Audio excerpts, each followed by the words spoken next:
this is one of the aspects of these negotiations is the United States has very few cards to play and has one huge disadvantage, which is that ultimately, as we saw in terms of Lebanon, the key player in this is not in Islamabad, and that is Israel. And Israel overall has been very clear.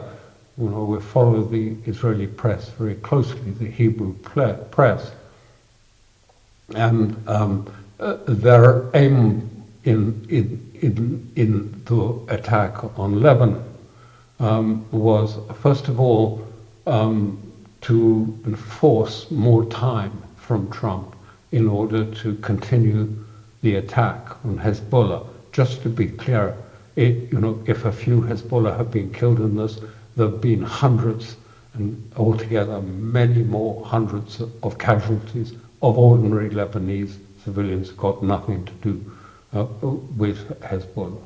They're trying to keep it apart by coming to an arrangement with the Prime Minister of Lebanon that this is a separate issue. We're going to negotiate the disarmament of Hezbollah with them, therefore it's not part of the issue. And as I say, the Iranian position is the equation is very clear. The equation is it's a ceasefire on all fronts or it's a ceasefire on none. And that's what they will be saying to the delegation, the American delegation in Islamabad. Doesn't Israel seek through Lebanon? I mean, Trump initially agreed that ceasefire in Lebanon was part of the deal. Then he had a phone call with Netanyahu and immediately backtracked. I also want to note that when Israel carried out this massive attack, I think over 10 minutes, there was no warning. I think the numbers of civilian dead are up to 2,000. To describe it as a terror attack is probably not far.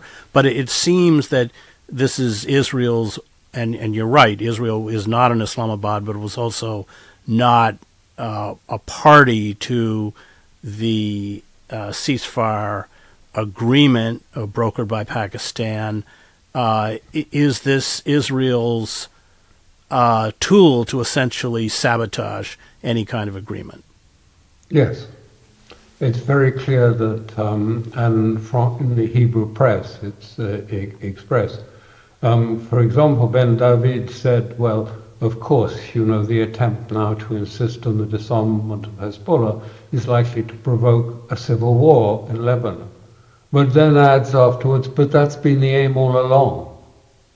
And similarly, we noticed that, I think it was yesterday, the deadline for the disarmament of Hamas has ended. So if Israel decides to leave Lebanon quiet for the moment, it's just as likely that we're going to see a massive military operation in Gaza or in the West Bank. Again, the objective is quite clear when you read the Hebrew press.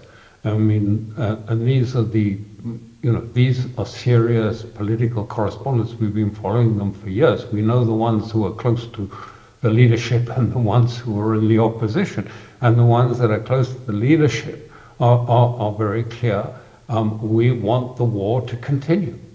And in public opinion, that is also the case. 93% of the Jewish residents of Israel want the war to continue. This is what is being pursued, how to put the pressure on Trump to continue the war because they want Iran destroyed, not just into some sort of agreement on nuclear issues or something. They want it destroyed. They want to set up a whole series of ethno-sectarian mini-states on it, Baluchi state, Kurdish state, Azeri state, whatever, set them at odds with one another and have a completely weakened Iran. So Iran is not going to go back into that paradigm. Why should it? I know this is a difficult question, but how do you read the Trump administration? Do you think that they are aware of how cornered they are? No, I don't think so. I mean, I think this has been a complete misreading, first of all, of the nature of Iran. I think they thought that that Iran was a house of cards and was going to collapse. We saw that very clearly from the New York Times account of the 11th of February meeting, which incidentally is only half the story, because we were following in the Hebrew press on the 29th of December, when Netanyahu came and had the summit at Mar-a-Lago with Trump. It was there that he laid down very clearly to Trump first, and he said, forget the nuclear issue. You're not to pursue that. You have to concentrate on the one issue. We have to end the missiles. End them, because the Iranians are not just replacing them, they're creating an entirely new umbrella, a new paradigm. And if it isn't done, they will be inviable. We won't be able to attack them again in the future. So you have to put that as your first priority, and not the nuclear issue. And if you try to get out of this by doing the nuclear issue, Netanyahu told him, quote from many sources in the Hebrew press, we won't give you a kosher certificate for that. We're not going to accept another sort of JCPOA type solution. And if you don't have that, you won't have the support of the right in the United States. So you have to do this, and there has to be this attack on Iran. And according to all of the newspapers, that was agreed in principle on the 29th of January, well before the 11th of February meeting that the New York Times has described. And again, during that, it is clear Trump was convinced this was going to be a very short war, days at most, one weekend. Started on Saturday, and by the time markets open on Monday, the Supreme Leader would be dead, and the whole thing would be moving towards a regime change in Iran. And it very clearly hasn't happened, that. But does the Trump administration at this point in Islamabad realize that they don't have many options left, that Iran is basically holding all the cards, or do you think that they are foolish enough to get sucked back into a resumption of the war? I think, first of all, the most important element in this, of course, is Israel, because it is quite likely that Israel will pursue the war. Whether it'll do it, first of all, via Lebanon, or whether it'll do it in Gaza, or whether it will do it directly. But as far as they're concerned, the war is unfinished business. Now, this is a paradox, a real paradox, because at the same time that I'm saying 93% pursue and support war on Iran and the destruction of Iran in the polls, it's even higher on the right than this is an average, the 93%. At the same time I'm saying that, there's signs of great distress inside Israel too. The chief of staff of the army has said, the IDF is on the point of collapsing. He went to the last security cabinet meeting and he said, I've got 10 red lights for you, gentlemen, because we cannot survive with this. We are losing heavily many men in Lebanon. Although they had nearly in that very short period they were there, nearly 100 Merkava were destroyed. This is the Israeli battle tank you're referring to. Yeah, sorry, the main battle tank. And many of them with their crew. Some crew got up, but many did not. They're losing troops when they tried to invade and form a buffer line in Lebanon. They were routed. There is a new Hezbollah. It has gone dark. You don't see it. The Israelis complain, they're like ghosts. They appear and they vanish and you don't see them again. They've evolved, they've changed it, and they fire their missiles straight across to Tel Aviv. So there's a big fight in Israel because the defense minister wants a buffer line. They want to level all the houses for 7-8 kilometers in the south of Lebanon, just destroy them like Gaza, and have that as a buffer line. And the defense staff say to him, but you know, this is stupid. What are you doing this for? Because Hezbollah has most of its missile capacity north of the Litani. The Litani is the river that divides Lebanon about just less than halfway to the north. And they have them north of it. The south has always been seen as more of a Shi'i preserve. And so they have, and this is where the crisis is. On the one hand, the population wants the war to go on. On the other hand, the military side in Israel are saying very clearly, we have achieved none of our objectives in Iran. We haven't seen the state collapse. It wasn't a house of cards. We don't believe there can be a color revolution in Iran. We haven't ended the nuclear process. We haven't got the enriched uranium back. We haven't caused any real damage. They still are able to fire missiles at us regularly and with very damaging effects.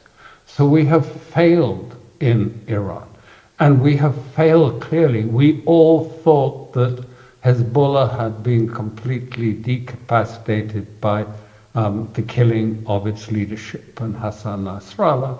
And now we find that actually they've emerged even more effectively than they were. Very effective, new leaders and new structures.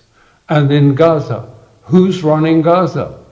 It's Hamas still running Gaza, and they are re-equipping and they are re-preparing for another conflict with Iran. So all of this has failed, and there's going to be no grand victory. So there is this great confrontation, and you know, it could be that it is Israel that calls for a ceasefire first, even before, just as they did in the 12-day war.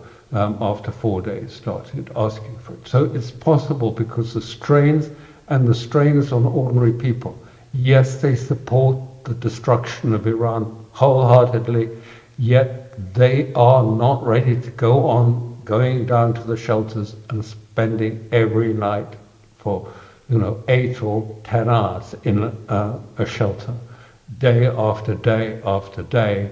And the strains on the civil population are great.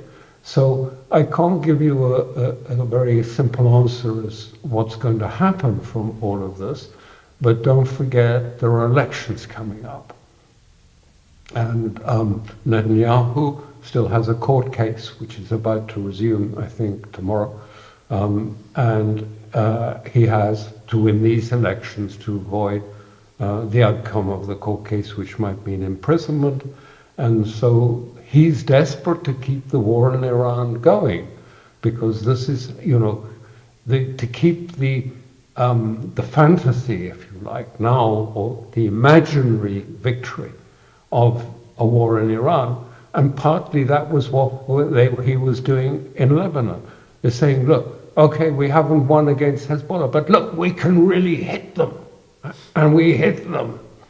And so it's very complicated, the situation in Israel as a consequence, and very complicated in the United States. I mean, I'm speaking to you from Europe, and you're in the United States, but you will well understand. I mean, the problem is that, Trump needs to clear the decks if he can before the summer, because the midterm elections are coming. The economic situation could turn very nasty. As I say, within even 3 weeks, the supply line shortages may show up. The price of oil is still high. Price of gasoline is high.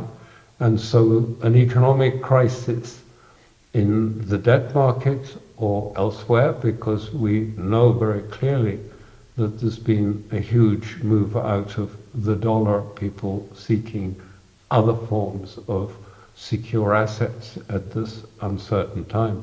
Certainly, we see that in the Gulf. I mean, much of the money's been moving out of the Gulf, but not back into the dollar. It's been moving into yuan and going to China. And Russia has been pursuing this and telling the Europeans, if you want any Russian oil or gas, you have to pay in yuan. And, you know, American, European banks are now giving panda loans. Deutsche Bank, major bank, is now saying, well, we're not giving dollar loans. Now we're issuing bonds, panda bonds in yuan, either a digital one or classical one, and things are changing. And the process geopolitically is shifting.